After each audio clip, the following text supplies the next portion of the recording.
Pendant le festival de Cannes, comme chaque année, des plages privées, des touristes venus du monde entier, des magasins de luxe.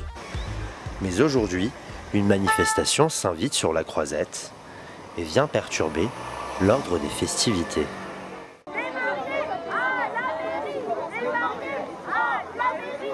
Les droits des gens qui travaillent ici sont souvent massacrés, sont ignorés. On a des précaires qui viennent dès 2 heures du matin. On a des collègues ici qui viennent apporter toutes les marchandises pour les hôtels, pour la restauration, les femmes de chambre, avec des contrats souvent totalement réguliers. Il y a des gens qui ont des contrats saisonniers, même qui travaillent à l'éternel ici, comme ça, sans être payés de leurs heures supplémentaires. Donc on est dans le cadre d'une convergence des luttes. Ici, sous le tapis, on essaie de faire passer beaucoup de choses. Sous le tapis, même rouge, ça ne nous satisfait pas.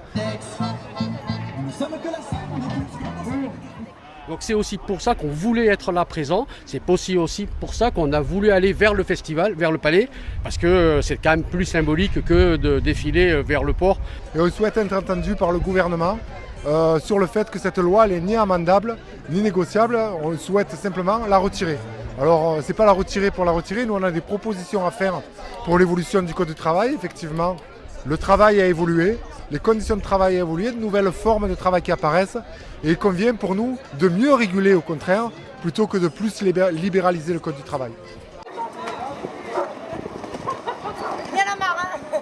Actuellement, le seul problème, c'est qu'on sont très peu concernés. Pourquoi ? Parce que le monde politique nous a complètement justement désolidarisés de toute leur manigance. Et ce qu'il faut maintenant aujourd'hui, voilà, c'est qu'on se retrouve tous dehors, solidaires, et qu'on fasse porter la voix du peuple. Et là, le truc qui était important aujourd'hui à Cannes, c'est qu'en plus de la télé française, il y avait la télé du monde qui pouvait nous voir et voilà, faire porter cette parole, voilà, nos convictions, tout ça.